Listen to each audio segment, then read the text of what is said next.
Hello friends, old takes में आपका स्वागत है।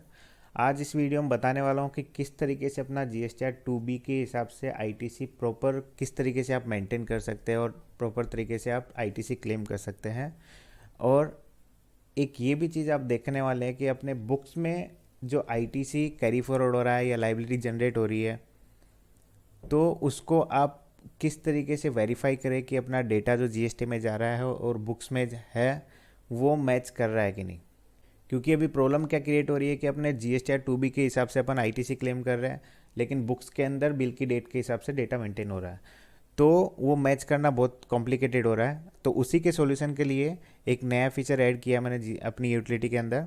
तो स्टार्ट करते हैं। फर्स्ट यहाँ पे अपना सेल्स का समरी डाला हुआ है। लाइबिलिटी कैलकुलेट करने के लिए आपको क्या क्या रिक्वायरमेंट रहेगी। ओपनिंग कोई आईटीसी आपका कैरी फॉरवर्ड हो रहा हो, करंट ईयर में कोई टैक्स पेमेंट किया हो, सेल्स हो गया, परचेज हो गया, डेबिट नोट हो गया, क्रेडिट नोट हो गया। इससे अपना एज पर बुक्स अपना लाइबिलिटी क्रिएट होगा। सेम ऐसे ही एज पर जीएसटी प्रोविज़न क्या होगा, सेल्स, चालान summary, opening ITC and ITC as per GSTR 2B, जो करंट में अपने को क्लेम करना है एज पर 2B के हिसाब से आईटीसी क्लेम करना है। इसकी वजह से मैंने एक नया फीचर ऐड किया अपनी यूटिलिटी में, जिससे कि आप 2B के हिसाब से भी डेटा मेंटेन कर सकते हैं और अपने बुक के हिसाब से भी। तो आपको एक ही क्लिक पे आप 2B के हिसाब से लाइबिलिटी चेक कर सकते हैं और एज पर बुक्स क्या लाइबिलिटी है वो आप वेरीफाई कर सकते हैं। यहाँ पे मैंने सेल्स डाला हुआ है करंट ईयर का, ओपनिंग बैलेंस है जिसका 0 है, और ये टैक्स पेमेंट किया हुआ है, सेल्स एंड परचेज। यहाँ पे परचेज डाला हुआ डेट के हिसाब से, जो इनवॉइस का डेट है वो इनवॉइस का डेट यहाँ पे डाला हुआ है। और इसमें क्या है, आपके पास एक कॉलम एक्स्ट्रा 2B से निकल के आ रहा है कि कौन से मंथ में आपका ये 2B में दिखाया हुआ है। ये कहाँ से आ रहा है आप चेक कर सकते हैं जीएसटीआर 2B में। ये आपका जीएसटीआर 2B का डेटा है।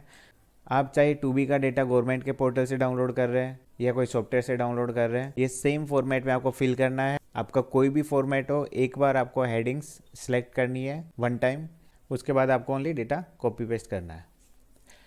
तो B2B समरी जो अपना परचेज है वो किस में आएगा, 1.1 में।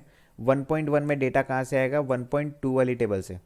तो 1.2 वाली टेबल से ये आपका 2B का फॉर्मेट है। आप गवर्नमेंट के पोर्टल से आप चेक कर सकते हैं। अगर किसी रीजन से गवर्नमेंट अपना 2B का फॉर्मेट चेंज करती है, तो आप यहाँ पे कोई भी कॉलम एडलेस है तो आप यहाँ पे चेंज कर सकते हैं कुछ भी, और उसके ऊपर यहाँ पे सेलेक्ट करेंगे कि ये पर्टिकुलर ये कॉलम है। तो इसके बेसिस पे ये जो हेडिंग्स आपने सेलेक्ट की है, इसके बेसिस पे आपका डेटा ऑटोमेटिक टेबल 1.1 के अंदर आ जाएगा। ठीक है, और ये फाइनल डेटा हो गया है अपना 2B का। इसके बेसिस पे आपका 2B रिकन्सिलेशन होगा। और यहाँ पे आपको 2B का मंथ सेलेक्ट करना है, कौन सी 2B आपने यहाँ पे पेस्ट किया है। ये सारे बिल्स हैं जो अपने दिसंबर की 2B के अंदर हैं। ये सारे बिल्स हैं, ये आपके नवंबर के 2B के हैं। तो आपको यहाँ पे डेटा पर्टिकुलर मंथ का पेस्ट करना है और यहाँ पे मंथ सेलेक्ट करके कॉपी पेस्ट कर देना है कि ये डेटा आपका दिसंबर मंथ का है। ठीक है, इस तरीके से अपना मंथ सेलेक्ट कर लेंगे। और सेम पीरियड यहाँ पे आपके पास रेफरेंस के लिए परचेज वाली सीट में आ जाएगा कि ये बिल कौन से पीरियड में दिख रहा है। ठीक है, अगर सेम बिल सेम मंथ में दिख रहा है तो आपको ये वाला जो कॉलम दिख रहा है, कॉलम नंबर P, यहाँ पे कोई पीरियड सेलेक्ट करने की रिक्वायरमेंट नहीं है। अगर आप कर भी लेते तो कोई इसका फ़र्क नहीं पड़ेगा। अगर आपका सितंबर का बिल है और आप यहाँ पे सितंबर ही सिलेक्ट कर रहे हैं तो यहाँ पे कोई इम्पैक्ट आने वाला नहीं है, वो सितंबर में कंसिडर होने वाला है। इन केस देखिए यहाँ पे अक्टूबर का बिल है, ये अक्टूबर में दिख रहा है, और ये सितंबर का बिल है लेकिन 2B में आ रहा है अक्टूबर में। तो आपको यहाँ पे अक्टूबर पीरियड सेलेक्ट करना है कि 3B के अंदर आप कौन से पीरियड में इसको आईटीसी में क्लेम कर रहे हैं। तो इससे क्या होगा, ये आईटीसी आपकी 3B के वर्किंग के लिए और लाइबिलिटी कैलकुलेशन के लिए आपको अक्टूबर में कंसिडर हो जाएगा। नेक्स्ट देखिए, ये अक्टूबर का बिल है लेकिन नवंबर की 2B के अंदर दिख रहा है, तो यहाँ पे आप नवंबर सेलेक्ट कर लेंगे। तो इस तरीके से आप यहाँ पे मंथ सेलेक्ट कर सकते हैं। और जो मंथ आपने यहाँ पे सेलेक्ट किया, सपोज ये सितंबर का बिल था, आपने अक्टूबर सेलेक्ट कर लिया, तो ये बिल आपके अक्टूबर में कंसिडर होगा for calculation of GSTR 3B and for calculation of GST liability.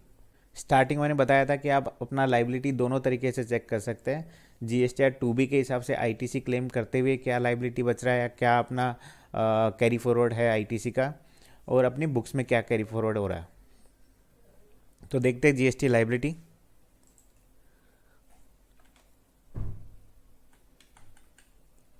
Month wise summary यहाँ पे ऑटोमेटिक जनरेट हो जाएगी। जैसे आप सेल्स का समरी फिल करेंगे, परचेज का समरी फिल करेंगे और टैक्स पेमेंट और ओपनिंग समरी डालेंगे, आपका जीएसटी लायबिलिटी कंप्लीट हो जाएगा। जीएसटीआर 3B की वर्किंग के लिए आपको सेल्स चाहिए, परचेज चाहिए। अभी ये समरी में आप चेक कर पा रहे हैं, ये जो लायबिलिटी है एज पर बुक्स है। मैं क्यों बोल रहा हूँ ये एज पर बुक्स है, आप चेक करेंगे प्रीफिल में मैंने एक फंक्शन दिया है यहाँ पे, purchase data 3B and liability के लिए किस तरीके से मेंटेन करना है एज पर बुक्स। मैं यहाँ पे जैसे ही सिलेक्ट करूँगा purchase as per period selected, तो आपका liability as per GSTR 2B के हिसाब से फाइनल कैलकुलेट हो जाएगा। पीरियड सिलेक्टेड मतलब क्या हो गया, जो परचेज में आपने मंथ सेलेक्ट किया है इधर, वो मंथ कंसिडर करके आपका लायबिलिटी कैलकुलेट करके देगा। और 3B में भी सेम वैसे ही वर्किंग क्रिएट होगी। मैं यहाँ पे वापस एज पर बुक्स कर देता हूँ। आप देखिए लायबिलिटी सितंबर में 19,000 कैरी फॉरवर्ड हो रहा है और 3B के अंदर भी आपके मिसमैच आ रहे हैं, बिकॉज मैंने जो आईटीसी क्लेम किया है जीएसटीआर 2B के हिसाब से क्लेम किया है और बुक्स के हिसाब से डिफरेंस क्रिएट हो रहा है। मैं वापस इसको एज पर पीरियड सेलेक्टेड कर देता हूँ और यहाँ पे चेक करते हैं, जो भी डिफरेंस थे वो क्लियर हो गए, क्योंकि जो जीएसटीआर 2B में आईटीसी दिखा रहा था सेम आईटीसी क्लेम किया हुआ है, तो वो अपना डिफरेंस जीरो हो गया। और यहाँ पे देखिए आप सितंबर की लायबिलिटी यहाँ पे पेमेंट करके नील लायबिलिटी थी और कोई कैरी फॉरवर्ड नहीं था। यहाँ पे देखिए आप एज पर 2B के हिसाब से मेंटेन हुआ और अपना लायबिलिटी क्लियर ये दिखा रहा है। अक्टूबर मंथ एक क्वार्टरली रिटर्न थी, अक्टूबर में कैरी फॉरवर्ड था, नवंबर का फाइल हुआ, दिसंबर में पूरा टैक्स लायबिलिटी पेमेंट हो गया। मेरे को मेरे बुक्स भी वेरीफाई करने हैं कि मेरे बुक्स में जो कैरी फॉरवर्ड हो रहा है, मंथ वाइज मेरे को समरी चेक करनी है, लायबिलिटी चेक करनी है, आईटीसी कैरी फॉरवर्ड चेक करना है। तो वापस यहाँ पे पीरियड मैं एज पर बुक्स करके यहाँ पे डेटा कंपेयर कर लूँगा एज पर बुक्स। जैसे ही मैंने एज पर बुक सेलेक्ट किया तो सितंबर मंथ में अपने पास एक्सेस आईटीसी कैरी फॉरवर्ड दिख रहा है 19,413। ये क्यों आ रहा है, बिकॉज अपना जो कुछ बिल्स ऐसे थे जो सितंबर मंथ की जीएसटीआर 2B में दिखाया हुआ नहीं था, कुछ बिल्स अपने अक्टूबर में दिखा रहे थे या नवंबर में दिखा रहे थे, वो बिल्स एज पर बुक्स अपन ने सेलेक्ट किया तो वापस वो कंसिडर सितंबर में हो गए। तो इस तरीके से आप अपना कंपैरिजन चेक कर सकते हैं, अपने प्रॉपर तरीके से आईटीसी क्लेम कर सकते हैं। मिसमैच होने के चांसेस बहुत कम रहेंगे, बिल्कुल ट्रैकिंग रखने के लिए बहुत ही इजी है। और जैसे जैसे इतना कॉम्प्लिकेटेड होते जा रहा है कि आईटीसी क्लेम करना बहुत ही कन्फ्यूजन क्रिएट हो रहा है, कौन से बिल अपन ने जीएसटीआर 2B में कंसिडर कर लिए हैं। इसका यूज़ करने से आपको बेनिफिट क्या होगा, आप अपने जीएसटीआर 3B की समरी प्रॉपर रिपोर्ट प्रिंट ले सकते हैं। जो अपने बुक्स के हिसाब से अपना आईटीसी या लायबिलिटी क्रिएट हो रहा है उसको कैलकुलेशन आप वेरीफाई कर सकते हैं। तो इसमें कंप्लीट वर्किंग आप मेंटेन कर सकते हैं। आपको प्रॉपर तरीके से वर्किंग मेंटेन रहेगी, एक ही जगह आपके पास सारी डिटेल्स अवेलेबल रहेंगी। इसमें आपके बिल्स में जो मिसमैच है उसका रिकमेंडेशन यहाँ पे दिया हुआ है, वो अदर वीडियो में आप देख सकते हैं। जीएसटीआर 2A रिकन्सिलेशन के लिए मैंने और भी वीडियो डाले हुए हैं, आप वहाँ पे चेक कर सकते हैं किस तरीके से अपना कंप्लीट रिकन्सिलेशन होता है। इस वीडियो में अपन ने डिस्कस किया जीएसटीआर 2B के हिसाब से किस तरीके से आईटीसी क्लेम करें, अपना बुक्स को किस तरीके से वेरीफाई करें कि अपन ने जो आईटीसी क्लेम किया है वो प्रॉपर क्लेम किया हुआ कि नहीं। और मेन चीज़ इसमें है कि आपके सामने सामने मंथ इधर दिया हुआ है कि कौन से मंथ में आपका 2B में दिख रहा है। सपोज कोई बिल्स है अभी तक 2B के अंदर फाइल ही नहीं हुआ है या आया ही नहीं, तो इधर स्टेटस नो आएगा और पीरियड में ब्लैंक आएगा, तो ये भी रिपोर्ट आपके पास अवेलेबल रहेगी। तो इस तरीके से आप अपना वर्किंग प्रॉपर तरीके से मेंटेन कर सकते हैं। इस यूटिलिटी के अंदर आप अपना 2B के हिसाब से डेटा मेंटेन कर सकते हैं। अपने ट्रेडिंग अकाउंट में जो परचेज एंड सेल दिखाया हो उसकी रिपोर्ट जनरेट कर सकते हैं, बिकॉज बहुत सारे बिल्स ऐसे होते हैं जो इनडायरेक्ट एक्सपेंस के होते हैं, डायरेक्ट एक्सपेंस के होते हैं, जिनकी अपन ने आईटीसी क्लेम की हुई। तो आप नेचर ऑफ ट्रांजेक्शन मेंटेन करके अपना ट्रेडिंग अकाउंट प्रॉपर तरीके से कंपेयर कर सकते हैं, मैच कर सकते हैं। रिपोर्ट्स में जाके आप अपना ट्रेडिंग अकाउंट चेक कर सकते हैं, यहाँ पे आपको दिया हुआ है जो नेचर ऑफ ट्रांजेक्शन आप मास्टर में क्रिएट किया हुआ है, यहाँ पे अपने हिसाब से आप क्रिएट कर सकते हैं कोई भी नेचर ऑफ ट्रांजेक्शन और उसको सेपरेट कर सकते हैं अपने ट्रेडिंग अकाउंट से। उनका टोटल ऑटोमेटिकली माइनस हो जाएगा टोटल परचेज से। जैसे टोटल फिगर दिया हुआ है 15,53,355, आप यहाँ पे चेक कर सकते हैं। ये देखिए 15,53,355। ये ऊपर जो फिगर आ रहा है ये क्या है, इसमें आपके डेबिट नोट में माइनस हुए हैं, ठीक है। डेबिट नोट सेपरेट यहाँ पे माइनस किया हुआ है। यहाँ का नेट टोटल अमाउंट देखेंगे तो 14,94,645, यहाँ पे चेक कर लीजिए आप, 14,94,465।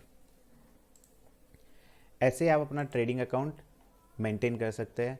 और सेम ये एक्सपेंसेस जो हैं इनका रिपोर्ट भी चेक कर सकते हैं आप, कितने बिल्स इसमें दिखाया हुआ है। यहाँ पे सामने सामने आपको नंबर ऑफ बिल्स भी दिखा रहा है।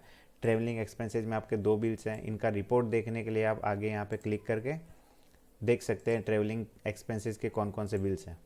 ये देखिए, ऐसे आपके नेचर ऑफ ट्रांजेक्शन के बिल आप यहाँ पे प्रिंट ले सकते हैं, अपने रिपोर्ट्स जनरेट कर सकते हैं, अपने एनुअल रिटर्न में आप प्रॉपर तरीके से डिस्क्लोज कर सकते हैं और अपने अकाउंट्स फाइनलाइजेशन में इसको यूज़ कर सकते हैं।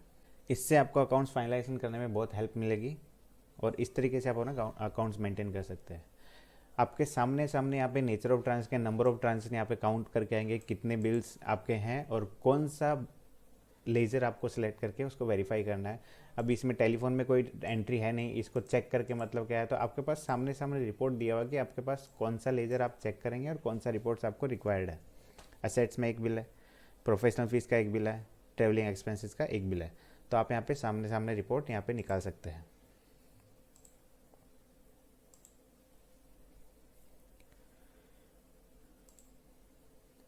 एसेट्स, ये देखिए एसेट्स का एक बिल है, क्रोमा से कुछ परचेज हुआ है तो उसका एसेट्स का बिल है। और जिस तरीके से आईटीसी क्लेम करना इतना कॉम्प्लिकेटेड होते जा रहा है, इसके लिए आपको यूटिलिटी ज़रूर यूज़ करना चाहिए। आप एक बार यूज़ कीजिए, बिकॉज ये यूटिलिटी को एज पर जीएसटी प्रोविजंस के हिसाब से मेंटेन किया हुआ है। और किस तरीके से आप अपना जीएसटी लाइबिलिटी डिसअलाउ करके आप किस तरीके से प्रॉपर मेंटेन कर सकते हैं। और मैंने एक सेपरेट वीडियो अपलोड किया हुआ है जीएसटीआर 2B के रिगार्डिंग, आप उसमें एक एक फीचर्स के बारे में बताया, किस तरीके से आप नेचर ऑफ ट्रांजेक्शन मेंटेन कर सकते हैं, किस तरीके से अपना आईटीसी डिसअलाउड इनएलिजिबल सेलेक्ट कर सकते हैं और एलिजिबल क्रेडिट आप क्लेम कर सकते हैं। Thank you so much. इस वीडियो को यहाँ पे एंड करते हैं। Thank you.